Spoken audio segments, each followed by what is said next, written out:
প্রকৌশলী অধিকার আন্দোলন দীর্ঘদিন ধরে দেশের প্রকৌশল খাতের স্বার্থে কিছু যৌক্তিক ও সাংবিধানিক দাবি আদায়ের লক্ষ্যে দীর্ঘদিন ধরে সংগ্রাম করে আসছে, কিন্তু এখনো সরকার 3 দফা বাস্তবায়নের রোডম্যাপ প্রণয়নে ব্যর্থ হচ্ছে। প্রকৌশলীদের ডিপ্লোমা সিন্ডিকেট কর্তৃক সাইবার বুলিং সহ হত্যার হুমকি দেওয়ার পরও ব্যবস্থা না নেওয়া, পুলিশি কার্যক্রমের তদন্ত রিপোর্টে বিলম্ব করার জন্য আমাদের আজকে এই বিক্ষোভ মিছিল। আমাদের যেই কয়েকটি বিষয় নিয়ে আজকে আমরা এখানে আলোকপাত করছি, তার 1 নম্বর 3 দফা দাবির রোডম্যাপ প্রদানের সরকারের ব্যর্থতা, প্রকৌশল খাতের দীর্ঘমেয়াদী উন্নয়ন, মেধাভিত্তিক সমাজ বিনির্মাণের লক্ষ্যে আমাদের পেশ করা 3 দফা দাবির যৌক্তিকতা অনস্বীকার্য। তা সত্ত্বেও সরকারের পক্ষ থেকে এই দাবিগুলো বাস্তবায়নের কোনো সুস্পষ্ট রোডম্যাপ ঘোষণা করা হয়নি। 2, প্রকৌশলী রকনুজ্জামানকে হত্যার হুমকি ও বিচারহীনতা। আমরা তীব্র ক্ষোভের সাথে জানাচ্ছি যে নিষ্কোতে কর্মরত বুয়েটের মেধাবী প্রকৌশলী মোহাম্মদ রকনুজ্জামানকে ডেকে নিয়ে জবাই করে হত্যার হুমকি দেওয়া হয়েছিল। এই ন্যাক্কারজনক ঘটনার সুস্পষ্ট প্রমাণ থাকা সত্ত্বেও হুমকিদাতা এখনো গ্রেপ্তার হয়নি, এখনো বহিষ্কার হয়নি। আমরা জানতে পেরেছি তার নামে এখনো ওয়ারেন্টও জারি করা হয়নি এবং সে এখনো প্রকাশ্যে ঘুরে বেড়াচ্ছে। 3, শিক্ষার্থীদের উপর পুলিশি হামলার তদন্তহীনতা।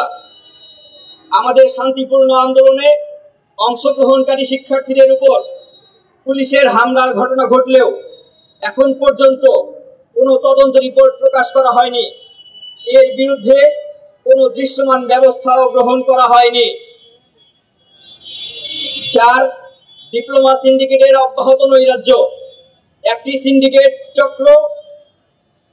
সিন্ডিকেট চক্র কর্তৃক নারী শিক্ষার্থীদের ধর্ষণের হুমকি, অকথ্য গালিগালাজ, এমনকি হত্যার হুমকি দেওয়ার মতো গুরুতর অপরাধ সংঘটিত হলেও তাদের বিরুদ্ধে কোনো আইনানুগ ব্যবস্থা করছে না।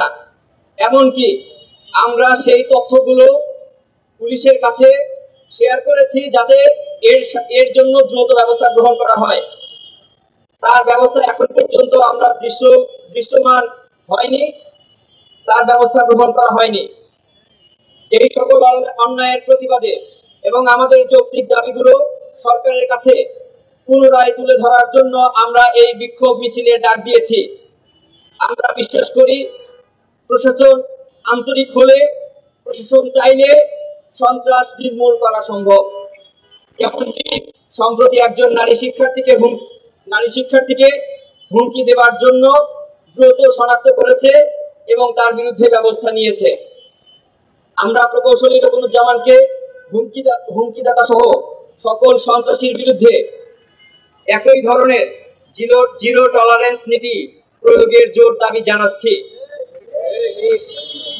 আমরা সরকারকে স্মরণ করিয়ে দিতে চাই, দেশের বৃহত্তর স্বার্থে ও জনদুর্ভোগের কথা চিন্তা করে আমরা আমাদের কর্মসূচি সীমিত করেছিলাম, কিন্তু আমাদের এই সংযমকে আমাদের দুর্বলতা ভাবার কোনো সুযোগ নেই।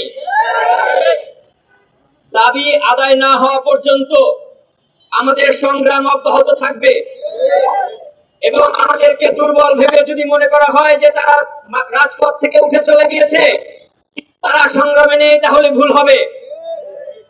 আমরা যদি দৃশ্যমান কোনো অগ্রগতি না দেখি, আমরা রাজপথে যেইভাবে কথা বললে, যেই ভাষায় কথা বললে সরকারের টনক নড়বে, সরকারের দৃষ্টি আকর্ষণ করবে, আমরা সেই ভাষাতেই কথা বলবো।